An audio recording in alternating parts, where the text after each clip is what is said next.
Bad news first. T3 is here, but I'm just going to read the statement. We partnered with Google Play to bring T3 to players early in a limited time exclusive.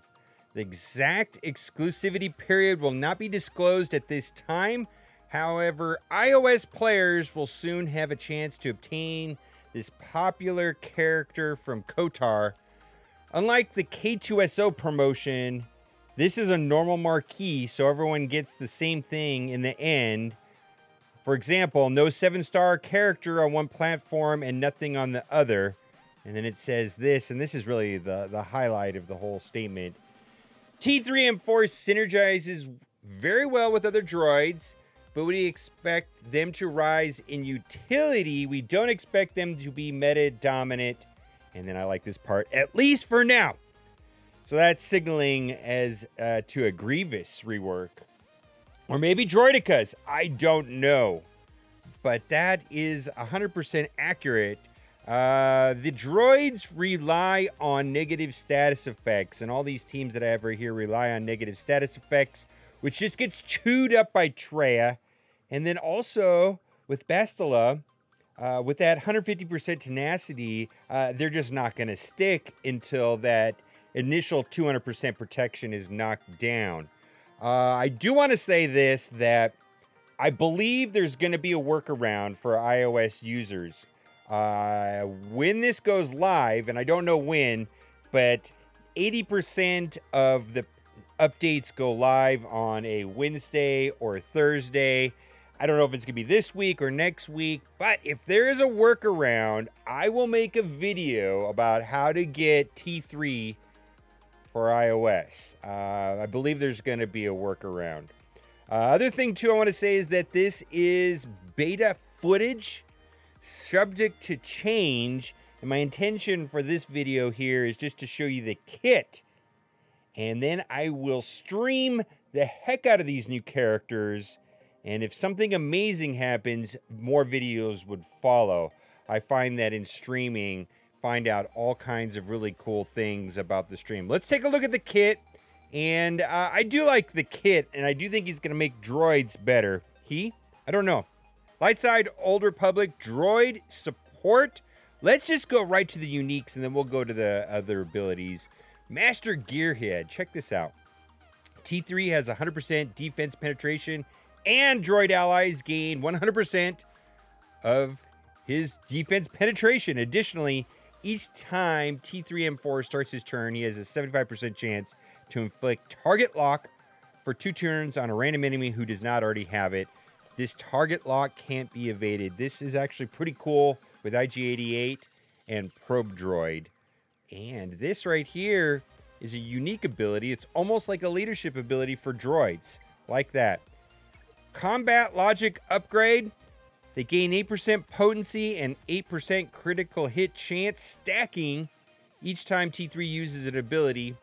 And that's why I'm thinking HK-47 is going to be pretty good too. They're going to be going all the time. Also, droid allies have 8% critical damage for each debuff on the enemy team. So like I said at the beginning of the video, you know, aside from Traya and aside from the Jedi with that 150% tenacity from Bastila, they're pretty good. They're a good team. It's just that the current environment is anti-negative status effects, anti-debuffs. And that's fine. And I'm still, recommending Traya, still recommending Bastila teams. They're going to be dominant, but I think the droids are up and coming. Could be useful in territory wars and territory battles, of course. And then if there's one new piece, Droidica droids or a Grievous rework, they might just flourish entirely. Disabled, the basic, deal special damage to target enemy with 75% chance to inflict ability block for 1 turn. If the enemy has target lock, the ability block can't be resisted. Repair kit, and I'm lukewarm on this ability because it doesn't attack. Dispel all debuffs from a target ally. If that ally was a droid, also recover 50% health and protection, gain critical hit immunity and offense up for 2 turns. I find that this is useful if someone's stunned.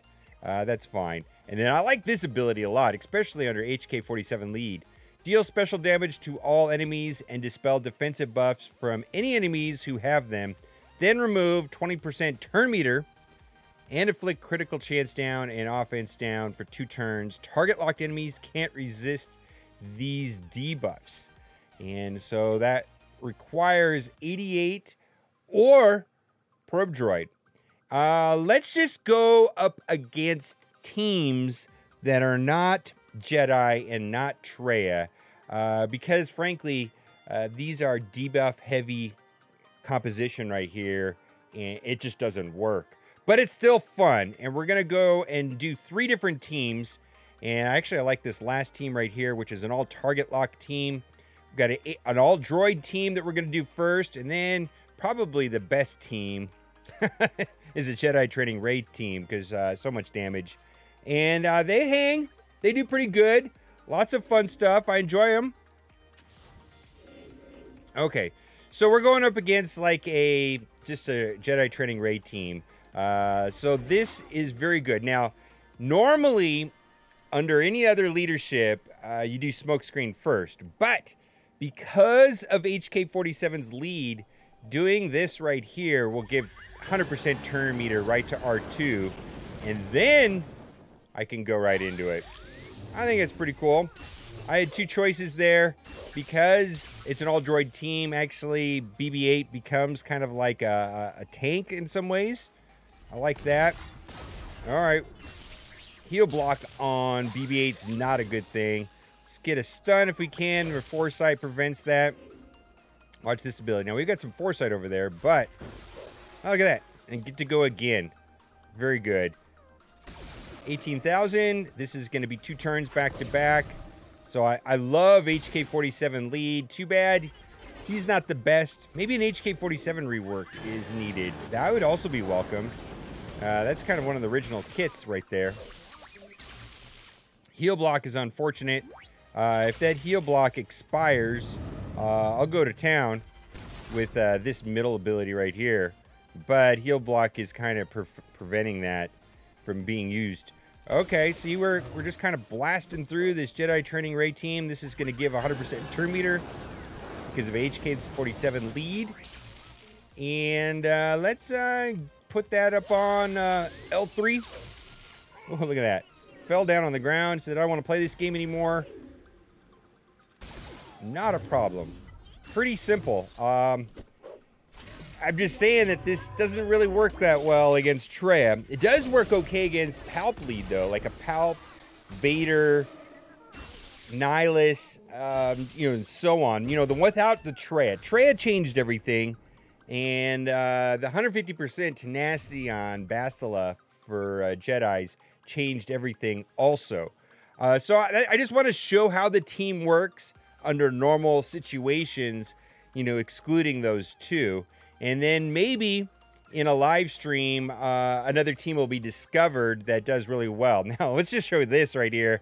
This is a target lock team, which basically, IG-88, no more healing when there's target lock.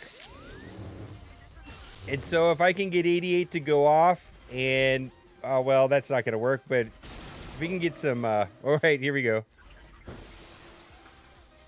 All right, so we've got target lock galore, right? And